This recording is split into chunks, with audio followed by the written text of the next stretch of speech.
መጨነቅ አልፈልግም። እንዴ አንቺ ደግሞ ፍቅር ያስጨንቃል እንዴ? እንዴት ነው የማያስጨንቀው? ሰሞኑን እኮ እንዴት እየተጨነቅኩ እንዳለው እኔ ነኝ የማውቀው። እንዴ ምንድን ነው? ምኑ? ሰላምዬ እዚህ ውስጥ ያለው እንዴ? ሰላምዬ የሰው ቦርሳ ለምን ከፈትሽ? ሀንዬ ውስጡ ምን እንዳለ ግን አይተሻል? ታይ ሰላምዬ፣ የሰው ገንዘብ ነው፣ አትንኪ። አትንኪ ታያለሽ እንዴ? ወርቅ እኮ ነው። ወይኔ ጉዴ ሰላምዬ፣ የምን ወርቅ ነው ደግሞ? እኮ የማየን ወርቅ ነው የሚመስለው። እንዴ አና ታምቱ፣ የምን ወርቅ ነው? የምን ወርቅ? ቦርሳው እኮ ይሄንን ሁሉ ወርቅ የያዘ ነው። ምን? ቦርሳውን ከፈታችሁት እንዴ? ሀንዬ ይሄ ማን ነው? ታምቹ ይባላል። ቦርሳው እኮ የሱ ነው። ምን? በጣም እርግጠኛ ነኝ አንተ የእርግብ ፍቅረኛ ነህ አይደል? እንዴ ሰላምዬ፣ ምን እያልሽ ነው? አዎ እኛ ቤት መጥቶ በደንብ አይቼዋለሁ። ታምቹ ቦርሳው የእርግብ ነው እንዴ?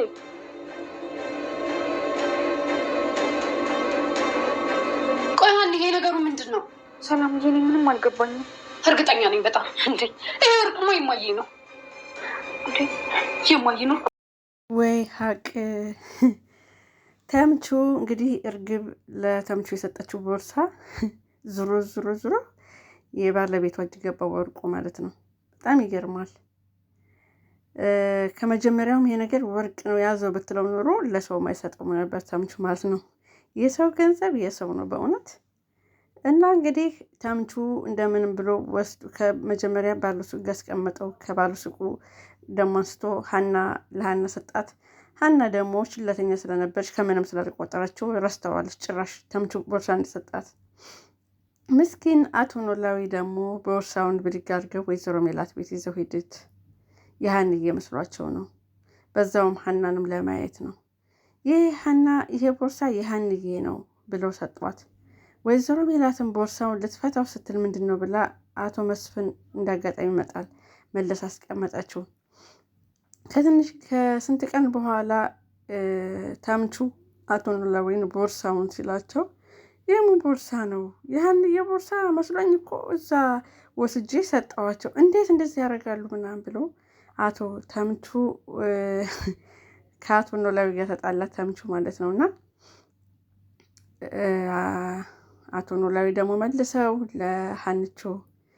ሀንቾ ደግሞ ያንን ቦርሳ ይዛ ተመልሳ እዛው ቤት አስቀመጠችው ማለት ነው። በጣም የሚገርመው ነገር እነ ሀና አስቀምጠውት ሄደው ቦርሳውን ተምቹ መጥቶ ነበር ከአቶ ኖላዊ ጋር ወሬውን ሲያወራ ቆይቶ መልሶ ቦርሳውን ረስቶት ሄደ። ቦርሳውን ረስቶት ከሄደ በኋላ እነ ሀናና ሰላም መጥተው ያንን ቦርሳ ተንተርሳ ሰላም ትተኛለች፣ ይቆረቆራታል። ሰላም እየተከፍተዋለች፣ ቦርሳው ወርቅ ነው።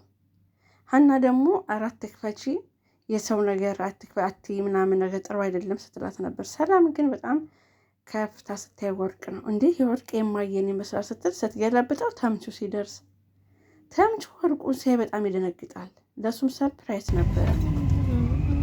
እንዴ ሀንዬ ይህን ልጅ አውቀዋለሁኝ እኮ ይህ እኮ የእርግብ ጓደኛ ነበር፣ እኛ ቤት እኮ መጥቷል።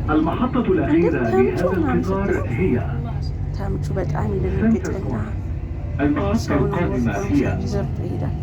እንግዲህ ተምቹ እውነት ባህና ይናደዳል ወይስ እርግብን በጣም አፍቅረዋታል። ግን ይህንን ያክል እውነታ ለተምቹ አልነገረችውም። በጣም ያሳዝናል። ሌላው ወይዘሮ ባዩሽ ከእርግብ ጓደኛ ላይ በደቀነችው ሽጉጥ ፖሊስ ይዘዋት እስር ቤት ገብታለች። ሜላት ደግሞ እዚህ ጋር የባዩሽ ተባባሪ እስከምትመስል ድረስ በጣም አስገርማለች። 16 ዓመት ጠብቃ ስታነባባት የነበረችው ልጇ ላይ መታ፣ ራሷንም ደግሞ ታሳልፋ ሰታት መታት፣ ከኋላ ገደለቻት ማለት ነው። እንደው ብርድና ጥበቡ ተርፋ እንጂ። ስለዚህ ሜላት ደግሞ የድሮ ነገር እያስታወሰች ለባዩሽ መቆርቆሯን ቀጥላለች ማለት ነው። ባዩሽ ወረዴ ሰው አላለች፣ ብዙ ነገር እንትን ብላለች። እና አቶ ኖላዊ የሰጣት ማስረጃ የፎቶ ማስረጃ በቂ አይደለም። አቶ መስፍን ማስረጃ ይፈልጋል። ሌላው ድንብላል ለወይዘሮ ሜላት ለአቶ መስፍን እውነታውን ተናግራለች ያሳለፈችው። አቶ መስፍን ታዲያ ድንብላል ፍርድ ቤት ሄደሽ እንድትመሰክር ይፈልጋለሁ አላት። እንዴ እንደዛ አላረግም፣ እኔ ለቤተሰቦች ልኖርላቸው ተውኝ ብያቸዋለሁኝ። ምንም አትይኛል። የድንብላል መልስ በጣም ገርሞኛል፣ ደስ የሚል ነበር። ምን ነው ወይዘሮ ባዩሽ ጃስት ስታንቅ እርግብ ስታሰቃይ የት ነበራችሁ? አይ የዛን ሰዓት ስላገቡ ነው፣ አሁን ግን ታጠገብሽ ነው ያለት። እኔ ግን ድንብላል ነው የሚረግፈው፣ ምክንያቱም ሰዎቹ ምንም የሚረቡ አይደለም። ወይዘሮ ሜላትም እንደዚሁ ማለት ነው። አቶ መስፍን ምንም አያመጡ ከምንም አይደለም። እዛ ቤታቸው ውስጥ የሚያክልና ባዩሽ ስራ ሲሰሩ አንድ ቀላል ባለ ያላወቁ እውነት ናቸው። ወደ መታወቅ ብትገላት እነሱ የሚወጭ ምክንያቱም ቤታቸው ሁሉ ሲሰራ ቤታቸውን መከላከልና ማዳን ያልቻሉ ሰዎች ለድንብላል ደርሰው ይችላል። እኔ በድንብላል ተስማምቻለሁ። ድንብላል ፍርድ ቤት ሆነ ፖስተር ሄደባት መሰግድ ደስ ይላል። ምክንያቱም ወይዘሮ ሜላትን ጭራሽ ታስፈታት ትፈልጋለች። ሌላው በዝራ አባት ይመስለኛል እስር ቤት ባዩሽን የሚያስፈታት ወይዘሮ ሜላትን ማስፈታታለሁ እያለች ነው።